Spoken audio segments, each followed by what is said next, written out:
nosotros una lucha adelante, un tiempo delante, donde va a intervenir mucho esto. Tú, cómo tú piensas, tus conceptos, ¿sí? ¿Entendido o insensato? ¿Vamos a seguir creyendo en la palabra o vamos a diluir la palabra? Tampoco vamos a ser religiosos, ¿verdad? Pero, amado, hay algo mucho más allá que todas esas cosas. Hay una lucha por los conceptos, por la verdad de la palabra. Y esta es la lucha que se nos viene, ¿sí? Ideologías de género, no sé, supremacías de razas, todo esto está ahí delante de lo que viene en la humanidad. ¿Y qué vamos a hacer los cristianos? ¿Sí? ¿Vamos a retroceder o vamos a pelear? Entonces se llama entendido e insensato. Y quiero que empieces conmigo en Primera de Crónicas. Esto no es nuevo, ¿verdad? Viene desde muy atrás, pero en estos tiempos se está colmando más. Primera de Crónicas 12, en el verso 32, tengo la Reina Valera. Primera de Crónicas 12, 32. Hay algo aquí que a mí me llamó la atención hablando de este tema, de que necesitamos ser entendidos, y el concepto de estos versos, amado, es el ejército de David. Recuerdan que David fue perseguido por Saúl, ¿sí? Si has leído esa historia, todavía no él era rey, y Saúl, que era el rey de Israel, tiene muchos celos en contra de él, lo persigue, lo quiere matar. Hay toda una persecución sobre David, que era joven, iba madurando, era un guerrero, había ganado batallas, pero él tiene celos porque la gente miraba a David. Pero suceden cosas, Saúl cada vez se hace menos un rey apreciado, la gente misma se va dando cuenta y muchos empiezan a apoyar a David. David está en Hebrón lo hacen rey de esa parte nada más. Pero mucha gente empieza a acercarse a David. De todas las tribus de Israel, que son 12, empieza a venir gente, guerreros, muchos guerreros, empiezan a buscar a David. Y se empiezan a añadir a él, al grado que dice la Biblia que se hace un ejército, como un ejército del cielo, y llevan a David a ser rey de todo Israel.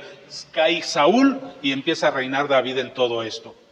Pero en este proceso, quiero leerte Primera de Crónicas 12, hay algo muy especial que sucede aquí. Dice, de los hijos de Isaacar, toma en cuenta esto, una tribu de Isaacar, 200 principales, solo 200 de esta tribu, estos 200 resaltan. De los hijos de Isaacar, 200 principales, entendidos en los tiempos y que sabían lo que Israel debía hacer y cuyas órdenes seguían todos sus hermanos. Si tú ves toda esta historia de Primera de Crónicas 12, de la tribu de Benjamín vinieron 15,000, de la tribu fulana vinieron tantos guerreros, unos diestros con la espada, con el pavés, con el escudo, con honda, con todo tipo de armas que había en aquel tiempo. Estos hombres que se unieron a David eran expertos, eran grandes guerreros, todos eran hombres de guerra. Pero la característica de estos, aquí no dice que estos eran grandes guerreros, que hicieron grandes proezas de guerra, no. Eran entendidos en los tiempos y que sabían lo que Israel debía hacer. Era un tipo de liderazgo muy diferente, no solo de contienda, de violencia, de batalla, sino de conocimiento, de entendimiento, de razonamiento. Conocían la ley de Dios, conocían de política, conocían la geopolítica de la región y sabían en ese tiempo determinado qué debía de hacer Israel. Nos detenemos un poquito y hacemos una oración. Padre, ayúdanos a entender tu obra, ayúdanos a comprender, amado, a ser más entendidos en los tiempos, Señor. Que tu Espíritu Santo nos revele la verdad, nos guíe a comprender lo que sucede en el mundo espiritual, en nuestra nación, en nuestro país, en el futuro próximo que está delante de nosotros. Amado, queremos ser gente que puede influir para bien en las generaciones, Señor. No queremos pasar desapercibidos. Como Iglesia de Jesucristo, danos entendimiento, claridad, revelación de ir más allá, amado, del engaño de este mundo. Te damos la gloria en el nombre de Jesús. Amén.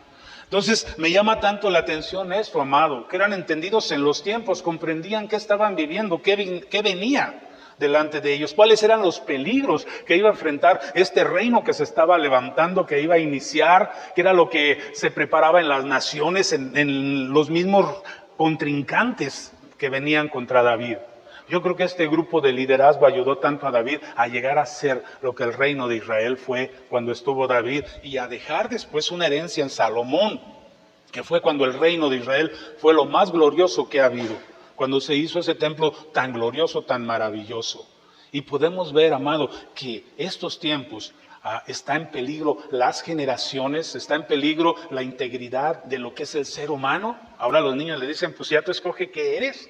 No, hermanos, que nosotros entendamos que tenemos una lucha por delante y cada vez va a ser más cruenta. Entonces, estos hombres eran entendidos en los tiempos y a estos somos llamados nosotros a ser entendidos en estos tiempos y ser inteligentes. No solo agarrar la Biblia y golpear a las personas, no somos de los que van a usar solo armas, sino vamos a usar sabiduría, inteligencia, comprensión, amor por las personas.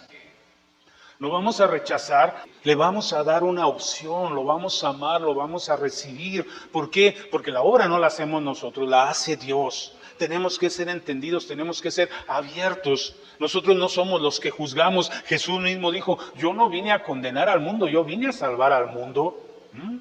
Jesús mismo te da libertad. Él dice, hay dos caminos, uno bueno, uno malo. Yo te los muestro, tú escoges. O sea, nosotros no tenemos que escoger por las personas. No somos dueños de su conciencia. Nosotros tenemos que amar a las personas, mostrarles la palabra y mostrarles las consecuencias, pero de una manera sabia, decir la verdad en amor. Y ellos van a escoger. ¿Sí? Entonces, amado, tenemos que ser muy sabios, muy entendidos de lo que viene delante, de los jóvenes. Los jóvenes ahora es muy difícil hablar con ellos, pero yo he aprendido algo, insiste, con un joven, el diálogo a veces es muy de monosílabo, ¿verdad? Oye, ¿cómo estás? Bien. Oye, ¿y en qué año vas? Secundaria. Pero si tú insistes, después de 15, 20 minutos puedes empezar a tener un diálogo. Pero también nosotros muchas veces somos superficiales. ¿Cómo estás? Me hizo caso. Si insistimos podemos lograr más. Entonces, amado, tenemos que ser entendidos en los tiempos. Son tiempos difíciles en las relaciones interpersonales. Es más fácil que encontrar a la gente metida en el celular que tener una plática. ¿Sí? Y eso tiene más atención que las personas y que la Biblia y que todo. Pero son los tiempos. Entonces tenemos que aprender a sacar jugo a los tiempos. Tiempos muy difíciles y complicados están delante. Quiero que vayas conmigo a Efesios capítulo 5. Vamos a leer ahí algunos versos, porque aquí hay un modelo, hay una forma que la Biblia nos enseña y en lo cual tenemos que analizar, amado, y en la medida que tomemos esto vamos a dar una mejor respuesta a la gente. O podemos enconcharnos y decir cada quien y yo me encierro en mi mundo. Pero al final todo esto va a caer sobre ti y sobre tus generaciones. No nada más eres tú, son tus hijos, son tus nietos y son tus bisnietos y los alcanzas, pero aún puedes dejar una herencia para ellos aunque no los viéramos. ¿Sí? Efesios 5 tiene un título, aquí mi Biblia dice, andad como hijos de luz. Eso somos tú y yo, hijos de luz. ¿Por qué? Porque tenemos a Jesús, Jesús es la luz, porque tenemos la verdad, hay muchas verdades, pero hay una verdad, Jesucristo dijo, yo soy la verdad, yo soy el camino, yo soy la vida. Aunque hay un ataque contra la verdad, contra el camino, contra la vida. Pero nosotros somos hijos de luz, somos hijos de el que es la luz. Y tenemos una responsabilidad de por lo menos reflejar con nuestra vida, con nuestro ejemplo, la luz. ¿Cuántos saben de que hay una comunidad de menonitas en México, en el norte y creo que también en el sur, por allá por Yucatán? Y esta gente tiene tan arraigada su forma de vivir que han permanecido por siglos. Sí, y se les critica y se les dice, pero ellos tienen unas convicciones que los han mantenido. Pero es de respeto cómo ellos han guardado, han luchado por su forma. Cuánto más nosotros que tenemos la libertad en Cristo debemos de luchar por lo que se nos ha enseñado, por la verdad, por el amor, por la libertad que tenemos en Cristo Jesús, por la guianza del Espíritu Santo que nos lleva a la verdad de la vida, del camino, de la luz.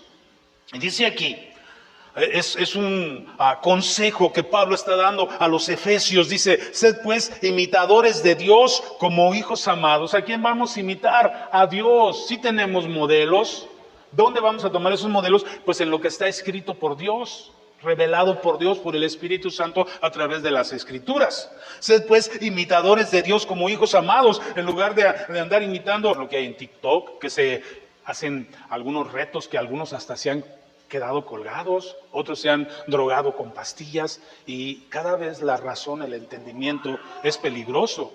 Yo quería ser Superman, pero no me aventaba del edificio, ¿verdad? Y ahora sí se avientan.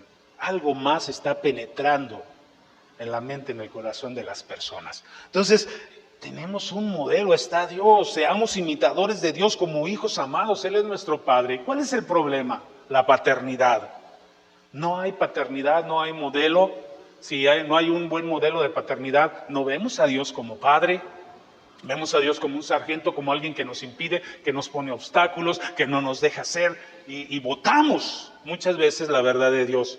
¿Por qué? Porque nuestros padres también nos han votado, porque no hay una relación. Entonces es importante esto, seamos imitadores de Dios como hijos amados, enseñemos a nuestros hijos, a nuestros nietos a ver el modelo que es Dios. Luego dice, andad en amor como también Cristo nos amó. ¿Quién nos puede mostrar amor? ¿Quién nos puede dar amor?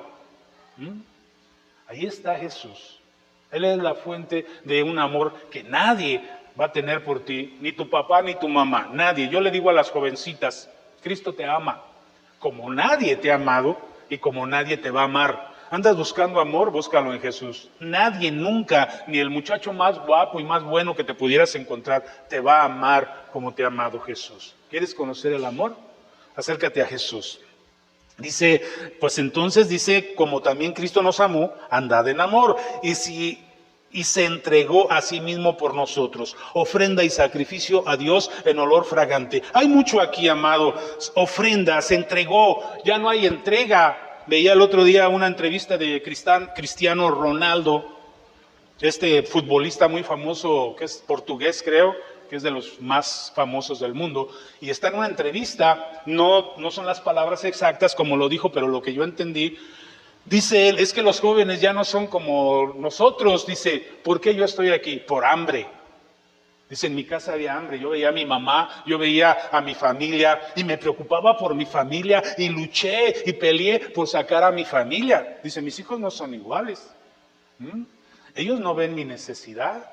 Mis hijos quieren algo y lo consiguen y lo pelean y se los tengo que dar. Dice, son mis hijos y claro, entiendo que ellos tienen la posibilidad, yo no. Pero hay jóvenes ahora bien pobres, bien necesitados, que tienen hambre, pero su hambre es diferente. Su hambre es por unos tenis Nike, por unos tenis de marca, y ven la necesidad de la familia y no les importa su necesidad. Dice, ha cambiado, no somos iguales. Dice, y esta juventud tal vez no alcance lo que nosotros alcanzamos, porque nuestros conceptos, nuestras metas eran para nuestra familia, para la gente. Ellos piensan en uno mismo. Entonces, amado, ¿cuál es nuestro modelo? Aquí la Biblia dice, ser imitador de Dios, ama como Cristo amó. Se entregó, se sacrificó en olor fragante. Número 1, ¿sí? Por olor fragante para el Padre y por amor a las personas. Un sacrificio vivo. Ahora, yo no digo que no hay todavía jóvenes que entienden y se sacrifican, pero la mayoría está pensando en sí mismo. No les importa cómo obtienen las cosas, lo importante es conseguirlo. Y no solo los jóvenes, también gente mayor, ¿verdad? ¿Qué más dice? Dice, habla ya aquí de la forma de vivir, de actuar. Dice, pero fornicación y toda impureza, está hablando de lo sexual. Dice, o avaricia, ni aun se nombre entre nosotros como conviene a santos. ¡Wow! ¿Hablan los jóvenes esto? Muy poquitos ya. ¿Sí? Ya no hay pudor, ya no hay recato, ya no hay, ¿cómo te diré? Guardarse. No, ahora hay que experimentar todo lo que se pueda. Esto es, ve jóvenes de secundaria, de prepa, de universidad. Y a veces es nuestra enseñanza, amado, esto no es para condenar a nadie, esto es para entender el mundo que estamos viviendo y ser entendidos en los tiempos. Y por lo menos muchas veces podemos decir, oye, y el recato y el pudor y el honor y el respeto, esos conceptos ya no están en ti. Yo le he dicho a alguna jovencita a veces, oye, ¿por qué dices tantas groserías? Y se saca de onda. A una señora un día, estaba esperando a mi hija en la primaria, ella es maestra, mi hija menor, y estaba ahí en el carro esperándola porque voy a recogerla, y salieron unas señoras con los niños de la primaria y venían platicando, diciendo de groserías, que me sorprendió. Están sacando a los niños de donde son educados y los niños van oyendo lo que ellos dicen, pero una cantidad de groserías tan terribles hablando de otras personas que tú dices, pues, ¿quién educa a quién? Sí, la escuela no educa, son los papás.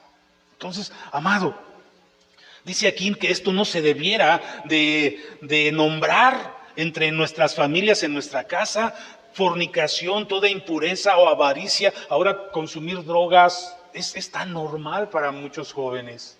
¿Sí? Mira el problema de los Estados Unidos. Más de 1 millón de gente muere al año, parece, recuerdo, o 100,000, no recuerdo pero es una cantidad enorme por el fentanilo, pero lo siguen consumiendo. ¿Sí? No se puede frenar, personas bien pensantes, bien inteligentes, metidas en las drogas como si fueran un zombie.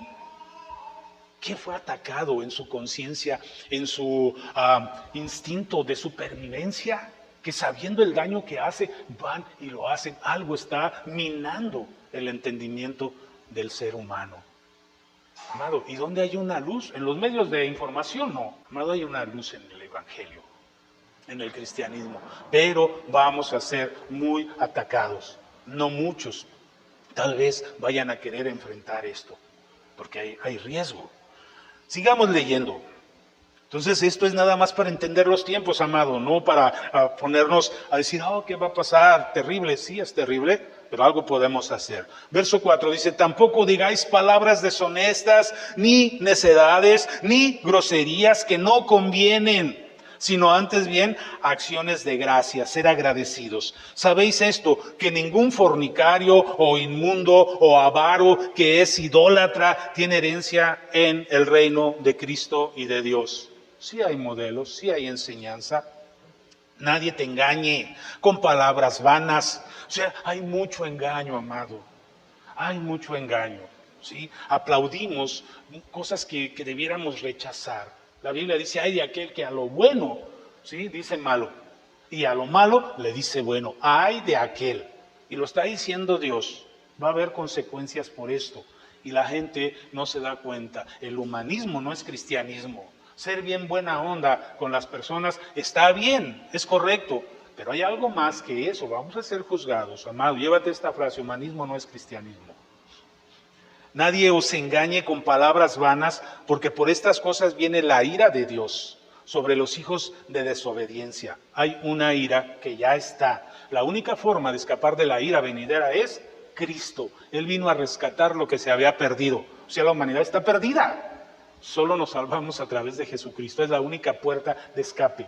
No hay otra salida.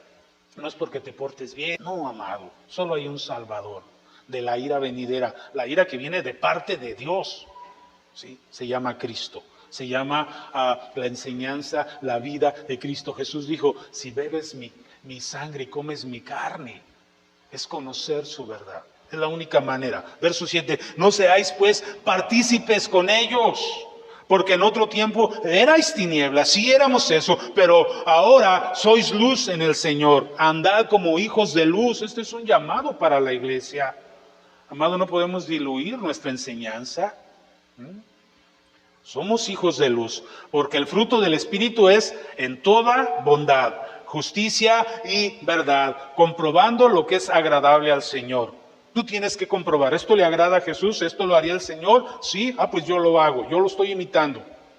Dice, no participéis en las obras infructuosas de las tinieblas, sino más bien reprendedlas. Nos hemos vuelto diplomáticos, ¿sí? Pues eso es, no, yo no me meto, pero no reprendemos nada. No queremos problemas. Y tenemos que reprender con sabiduría, ¿sí? Con inteligencia, con entendimiento en estos tiempos. Pero la gente tiene que saber que no estamos de acuerdo. Pues, amado, tú como cristiano eres llamado a esto, en tu trabajo. Pero nosotros estamos dando un parámetro diferente. Ok, verso 12, porque vergonzoso es aún hablar de lo que ellos hacen en secreto, mas todas las cosas cuando son puestas en evidencia por la luz son hechas manifiestas, porque la luz, que es Jesús, ¿verdad?, es lo que manifiesta todo, por lo cual dice, despiértate, tú que duermes, levántate de los muertos y te alumbrará Cristo. Este es el llamado a la iglesia de estos tiempos y de todos los tiempos, pero en este tiempo, amado, aquí vienen cosas más complicadas, más sofisticadas, más profundas que el diablo, que el mundo está lanzando. Mirad pues con diligencia cómo andéis. Y aquí viene esto, no como necios, sino como sabios, aprovechando bien el tiempo, porque los días son malos. Por tanto, no seáis insensatos, sino entendidos de cuál sea la voluntad del Señor. No seas insensato, sé entendido. Vamos a comprender que los tiempos son malos, que son peligrosos para nuestra fe. Y que el peligro no está en que nos vaya a pasar algo, sino en que nuestra fe se va a perder, que nuestra familia se va a perder, que la salvación, la esperanza se va a perder, se va a diluir, que vamos a ser confundidos y engañados llevando por doctrinas de demonios que parecen de Dios, pero no lo son. Entonces, amado, tenemos el Espíritu Santo, Él nos ayuda. ¿Qué es un insensato? Yo saqué algunas notas aquí. Un insensato, dice aquí, no seáis insensato. Un insensato es falta de sentido o razón. Pierde el sentido de lo que está alrededor. Pierde la razón. Todo lo acepta, todo se le hace normal. Ay, ahí se están drogando. Ay, acá hay promiscuidad sexual. Ah, está bien, yo voy a la iglesia. Sí, peligros ahí están. Un peligro que está también latente es el ecumenismo, de juntar todas las religiones y decir, pues es el mismo Dios. Todos los caminos llevan a Dios. Jesús no dijo eso. Dice, yo soy el camino, la verdad y la vida. Nadie viene al Padre si no es por mí. Wow. Entonces hay mucha guerra contra esto, amado. No hay problema cuando hablamos de Dios, de un ser supremo. Pero sí hay problema cuando hablamos de Cristo Jesús. Sí, porque Él es piedra de tropiezo. Muchos ahí van a tropezar. Sí. Entonces, amado, estos son los tiempos que tenemos delante. ¿Sí? Un insensato es falta de sentido o falta de razón, es un necio, es un ignorante que no sabe lo que podía o debía saber. El necio no sabe lo que él puede saber. Puedes saber más de Dios, puedes conocer que puedes tener una relación con el Creador del universo. ¿Sí? No sabe lo que podía o debía saber. Es imprudente, es terco, es porfiado en lo que hace y dice. Es aferrado a su verdad. Es tener, amado, necio, es tener una forma de ser y pensar equivocada, pero muy arraigada. ¿Sí? Yo le puse aquí, esto es necedad muy arraigada, iniquidad muy arraigada, mezquindad muy arraigada, corazón malo muy arraigado. O sea, cosas muy arraigadas que es difícil de sacarle a la gente. Pero, amado, nosotros, como hijos de Dios, tenemos que decirle, mira, hay un faro en medio de tu tormenta. Aquí está la señal, ya depende de ti si tú vas a esa luz. Ese es nuestro papel. Porque no somos Dios, no tenemos varita mágica para cambiar a la gente, pero sí podemos hablarles del Salvador, de quien les puede salvar y de quien nos salvó a nosotros. Sí, pues yo andaba en el mundo, en el pecado también. Sí. Y yo pensando en esto, amado, estaba leyendo Isaías el otro día y me vino algo que entendí, que nunca había entendido. Entendí que no hay nada nuevo debajo del sol. Hay un espíritu en nuestra sociedad, como lo hubo en Sodoma y en Gomorra. Ese no ha pasado de moda. Y aunque parece muy aparatoso, en la sociedad está el espíritu de Sodoma y Gomorra. Acompáñame a Isaías, al profeta Isaías en el capítulo 1 de Isaías. Hay algo interesante aquí que está definiendo la Biblia de este espíritu. Isaías 1:10. Dice, príncipes de Sodoma, oíd la palabra de Jehová, escuchad la ley de nuestro Dios, pueblo de Gomorra. Amado, yo nunca había reparado en algo en estos versos. Es el profeta Isaías. Lo de Sodoma y Gomorra, ¿dónde fue? En Génesis. Sodoma y Gomorra ya no existieron nunca. Hasta en la actualidad todavía hay una discusión si esas ciudades existieron o no, según los científicos y los arqueólogos. Y están buscando esas ciudades, han encontrado algunos vestigios de Zoar, que era una ciudad aledaña, de Seboín, las ciudades de la llanura. Pero la verdad es que esas ciudades ya no existían cuando Isaías estaba hablando esto a través, inspirado del Espíritu Santo. ¿Y qué está diciendo? Príncipe de Sodoma. Oye, Isaías, si ya no hay príncipes de Sodoma, si ya no hay Sodoma, pueblo de Gomorra, ya no hay. ¿A qué estaba hablando Isaías? Al espíritu que había existido en esas ciudades, en ese tiempo cuando Dios destruyó esas ciudades, ese mismo espíritu, esas mismas razones por las que fue destruido Sodoma y Gomorra, estaban actuando en el pueblo de Israel. Aquí está hablando a los príncipes, al pueblo de Israel, al pueblo de aquel tiempo que profetizaba Isaías. Ya no había príncipes de Sodoma, ya no había pueblo de Gomorra, amado. Nunca más volvieron a existir hasta donde yo sé y hasta donde yo me puse a investigar. Esas ciudades quedaron totalmente borradas del panorama, del mapa, de la historia. No volvieron a ser ciudades, pueblos, ¿no? Y a veces uno dice, ay, es que le está hablando a Sodoma. No, ya no existía. Está hablando a la forma de vida, al espíritu que había en las personas allí, en el mismo pueblo de Israel. Y este es un espíritu, amado, que se ha metido siempre en las sociedades. Tú has visto los grandes imperios, cómo han caído cuando empieza a haber inmoralidad, cuando empieza a haber injusticia. El pecado de Sodoma y Gomorra era la forma de vida, la injusticia, ¿sí? La religiosidad, la idolatría, no tener sentimientos de amor. Por eso nos dice Efesios, imita a Dios. Ama como Cristo ama. No había eso, se había perdido, amado, y eso se está asentando en la sociedad. No hay amor por el prójimo, no hay respeto, pensamos solo en nosotros, ¿sí?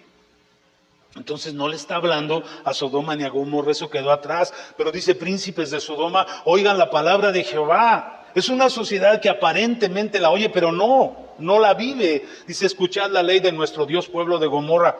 Y viene un reclamo, ¿para qué me sirve? Dice Jehová, la multitud de vuestros sacrificios, hasta hastiado estoy de holocaustos de carneros. Sí había religiosidad, había iglesias, había cultos, había sacrificios que supuestamente le hacían a Dios, pero dice no.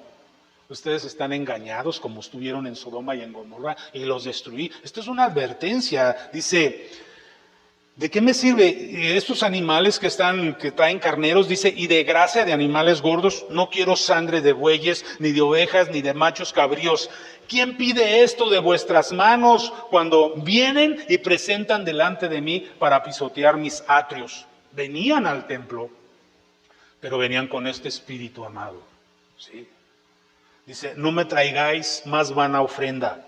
El incienso me es abominación. Luna nueva, si la fiesta de la luna nueva, dice el sábado, y el convocar asambleas, no lo puedo sufrir. Son iniquidad vuestras fiestas solemnes. Mi alma aborrece vuestras lunas nuevas y vuestras fiestas solemnes me son gravosas. O sea, Dios no lo podemos engañar. Una doble vida había aquí, un espíritu de Sodoma y Gomorra yendo a adorar al templo. Sí. Entonces, amado, esto es lo que viene. ¿Qué viene a la iglesia? El Espíritu Santo nos revela aún lo espiritual. Y esto no me entra, como que algo no está bien. Sí. Tenemos que comprender, amado, que viene un ataque contra la iglesia cristiana, contra la verdad del Evangelio. Y tú y yo tenemos que ser entendidos. Leo el verso 15. Cuando extendáis vuestras manos, yo esconderé de vosotros mis ojos. Asimismo, cuando multipliquéis la oración, yo no oiré. Llenas están de sangre vuestras manos. Podemos hacer reuniones de oración grandísimas y un clamor y decir, ay, qué padre se oye. Pero ¿lo está oyendo Dios? ¿No? Lavaos y limpiaos. Sí hay una solución. Lavaos y limpiaos. Quita la iniquidad de vuestras obras de delante de mis ojos. Quítate, sacúdete ese espíritu de Sodoma y de Gomorra, de falta de respeto, de religiosidad, de pecado, de promiscuidad, todo eso. Quítatelo, dice. Deja de hacer lo malo. Dice, aprended a hacer el bien, buscad el derecho, socorre al agraviado, haced justicia al huérfano y ampara a la viuda. Dice, venid luego, dice Jehová, y estemos a cuentas. Aunque vuestros pecados sean como la grana, como la nieve serán emblanquecidos. Aunque sean rojos como el carmesí, vendrán a ser como blanca lana. Sí hay remedio, aunque seamos el peor pecador, aunque la hayamos regado, amado, cuando nos viene entendimiento y decimos, Señor, sí, contra ti he pecado, perdóname, cámbiame, ya no quiero ser igual, transfórmame. Mete tu mano a este corazón, cámbialo. Y puede haber, si hay solución para la humanidad, Dios lo puede hacer, sí. Le enseñamos a la gente, si le decimos a la gente del pecado, del arrepentimiento, ya nadie quiere hablar de pecado, ya nadie quiere hablar del infierno, pasó de moda. Pero si no hay esto, si no la gente entra a cuentas, no va a pasar. Su pecado va a seguir siendo como la grana, su pecado va a seguir siendo rojo y no lo van a poder esconder el día del juicio. Pero si vienen a Jesús, amado, como la nieve, como la blanca lana, el peor criminal. Esa es la obra de Jesucristo en la cruz del Calvario. Si aunque sean rojos como el carmesí, vendrán a ser como blanca lana. Si queréis y escucháis, comeréis de lo mejor de la tierra. Si no queréis y sois rebeldes, seréis consumidos a espada. La boca del Señor de los ejércitos lo ha dicho. Y Dios no se va a echar para atrás. Él tiene misericordia, ¿sí?, del que busca su misericordia. No tiene misericordia de aquel que no se acerca, que no quiere. Y su misericordia ya está ahí en la cruz. La puerta ya está ahí. El llamado ya está ahí. Hay un camino bueno, entra por ese camino. Pero depende de nosotros. Vamos a ir a Deuteronomio, capítulo 32, verso 28. Dice lo siguiente: ¿por qué son nación privada de consejos y no hay en ellos entendimiento? No es pregunta, es una afirmación. Porque son nación privada de consejos y no hay en ellos entendimiento. Dice aquí, ojalá fueran sabios, comprendieran esto y se dieran cuenta del fin que los espera. ¿Cómo podrían perseguir 1 a 1000 y 2 a 0 ir a 10,000 si su roca no los hubiera vendido y Jehová no los hubiera entregado? Es Dios el que va a hacer juicio. Dice, porque la roca de ellos no es como nuestra roca, su confianza no es como nuestra confianza. Dice, y a nuestros enemigos son de ellos testigos. Porque, fíjate bien, de la vid de Sodoma y de la vid de ellos y de los campos de Gomorra, las uvas de ellos son uvas ponzoñosas. Esto es un espíritu de la vid de Sodoma, de los campos de Gomorra. Eso es lo que hay, amado, de lo que el mundo actual, los jóvenes, los medios, la cultura está tomando de la vid de Sodoma, de los campos de Gomorra, que es veneno para el alma, para el espíritu del ser humano. Es una mentira, es la mentira más antigua del mundo. Esto dice Dios, que dijo la serpiente, no, esto es, no le creas a Dios. Y esto es lo que está condenando al mundo. No es Dios quien condena. Jesús dijo, yo no te condeno. La palabra que te ha hablado es la que te condenará. Es la importancia, amado, de ir a la palabra. Acompáñame a Génesis 18:20. Dice, entonces Jehová le dijo, por cuanto el clamor contra Sodoma y Gomorra aumenta más y más, y su pecado se ha agravado en extremo, descenderé ahora y veré si han consumado su obra según el clamor que ha llegado hasta mí, y si no lo sabré. Ve la sociedad. Entonces, amado, el clamor de la humanidad, de cómo vive, está llegando allá arriba. Y dice Dios, voy a ir. Cuando era Sodoma y Gomorra vino a ver y vino a destruir. ¿Qué tiempos vienen? No lo sabemos, ¿verdad? Pero los tiempos se acercan, se acortan. Entonces, amado, es tiempo de ser luz, es tiempo de volvernos clamor contra Sodoma y Gomorra. Ahí está. Ahora vamos a Hebreos. Quiero leer en Hebreos, Nuevo Testamento. Hebreos capítulo 3, verso 12 al 15. Dice, mirad, hermanos, que no haya en ninguno de vosotros corazón tan malo. No dice aquí que no haya corazón malo. Me llamó la atención el tan. Ya es más de lo común, de lo normal, lo que está diciendo Hebreos. Mirad, hermanos, que no haya en ninguno de vosotros corazón tan malo e incrédulo, que se aparte del Dios vivo. Antes bien, exhortaos los unos a los otros cada día, entre tanto que se dice hoy, para que ninguno de vosotros se endurezca por el engaño del pecado. Este es el riesgo que hay, este es el ataque que hay, el engaño al corazón del ser humano.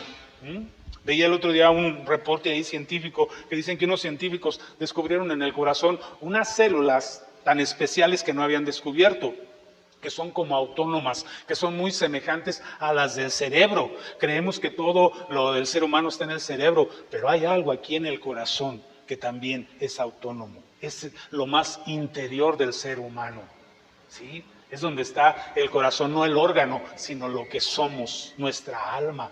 Y lo acaban de descubrir hace poco, ¿no? Yo sé que se va a hacer mucho estudio más de eso. Pero hay algo especial en el corazón del ser humano. Y es ahí donde está siendo atacado lo que Dios sembró. Dios sembró una semilla de fe en el corazón humano. Y esa semilla, el diablo la quiere pudrir, la quiere arrancar, no quiere que germine, amado. Lo que somos como seres humanos. Y Dios vino a eso, a avivar nuestro corazón, ¿sí? a despertar. Dice, dame, hijo mío, tu corazón. No te endurezcas, hermano. Pelea por eso. No te endurezcas. Entendidos, entendimiento es lo que necesitamos. ¿Y qué podemos hacer? Ahí mismo en Hebreos, bríncate al capítulo 4, verso 1. Temamos, dice aquí. Dice el escritor de Hebreos, temamos pues, un temor reverente, un temor a las cosas de Dios, un volver a valorar la enseñanza del cristianismo. Nosotros mismos, empecemos con nosotros. ¿Sí? Hemos diluido un poco nuestra fe, volvamos a temerle a Dios, a temblar ante su palabra. Dice, temamos pues, no sea que permaneciendo aún la promesa de entrar en su reposo, alguno de vosotros parezca no haberlo alcanzado.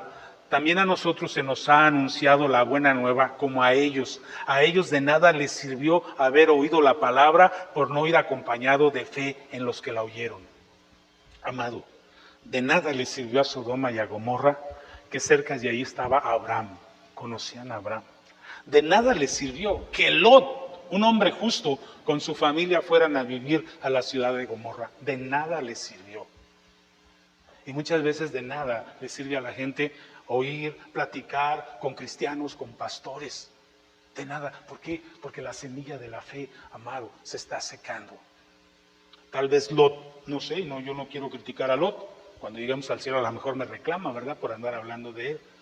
Pero Lot se la pasaba en la puerta de la ciudad. ¿Qué había en las puertas? Había como una plaza donde se negociaba, se hacía negocios, pero Lot estaba ahí. La gente sabía que ese Lot era diferente. Algunos dicen que tal vez Lot era como una especie de líder comercial, porque él llegó con muchas riquezas, era un hombre no cualquiera. Entonces hacía negocios y gente le respetaba a Lot, al grado de que cuando vienen los ángeles le reclaman, ¿tú te crees juez de nosotros? Pues era como un juez, ¿verdad? Dicen algunos historiadores.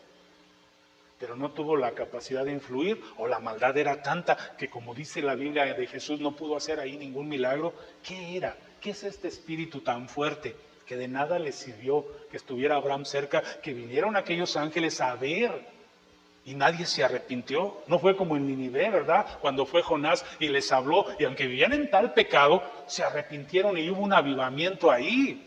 Pero ¿qué era este espíritu de Sodoma y Gomorra tan arraigado que de nada les sirvió? Que Dios se acercó a través de Abraham, a través de Lot. Y esta sociedad, amado, fue tan fuerte que se comió a la familia de Lot. Su esposa, sus hijas, fueron tan penetradas por la ideología que había ahí que se perdieron. Esto no es cualquier cosa, amado. ¿Sí? Lot se escapó porque fueron por él, pero no tuvo la capacidad de salir de la influencia de esto. Entonces, amado, vamos a luchar, vamos a pelear. ¿Qué podemos hacer? Ser entendido. Acompáñame al profeta Daniel 12. Ser entendido. Daniel 12, verso 3 al 4. Dice así, los entendidos, lo vuelvo a decir, llévate esto en tu corazón, los entendidos resplandecerán como el resplandor del firmamento, y los que enseñan la justicia a la multitud como las estrellas a perpetua eternidad. Wow. Está hablando de eternidad para los entendidos, a los que se atreven a enseñar a otros la verdad del Evangelio. Te lo vuelvo a repetir, ¿sí? Yo quiero que te lo lleves. Los entendidos resplandecerán como el resplandor del firmamento, y los que enseñan la justicia a la multitud como las estrellas a perpetua eternidad. Que podamos ser como los de esa tribu, o gente entendida en los tiempos, que saben lo que el pueblo de Dios debe ser. Vamos a terminar y hacer una oración en el Salmo 119, verso 124. El Salmo 119 es el más largo, ¿verdad? Y verso 124, y vamos a leer hasta el 126, y ahí terminamos. ¿Qué te parece? Dice así: haz con tu siervo, es una oración, es una petición, haz con tu siervo, le está pidiendo a Dios, haz con tu siervo según tu misericordia, y enséñame tus estatutos. Tu siervo soy yo, dame entendimiento para conocer tus testimonios. Y luego dice, cerramos con este: Tiempo es de actuar, Jehová, porque han invalidado tu ley. Wow. Dios está esperando que se levanten entendidos para que enseñen su verdad. ¿Por qué? Porque está siendo atacada su verdad. Están invalidando su palabra, están invalidando su enseñanza, y Dios requiere que se levante un pueblo entendido, un pueblo que se atreva. ¿Sí? Qué tremendo que Jesús dijo, cuando vuelva el Hijo del Hombre, ¿hallará fe en la tierra? Eso depende de la iglesia. Él ya hizo su obra en la cruz, dijo, consumado es. Ahora nos dejó a nosotros. ¿Qué vamos a hacer? Amado, ¿por qué no te pones de pie y oramos? Vamos a orar, vamos a meditar en la oración. Que Dios nos dé ese entendimiento. Ahí mismo en el Salmo 119, en el verso 34, dice, dame entendimiento, guardaré tu ley y la cumpliré de todo corazón. Dame entendimiento. Entonces, amado, cierra tus ojos si quieres, o abiertos, eso no es determinante, sino la intención de tu corazón, de pedirle a Dios esto, entendimiento. Haz conmigo tu voluntad.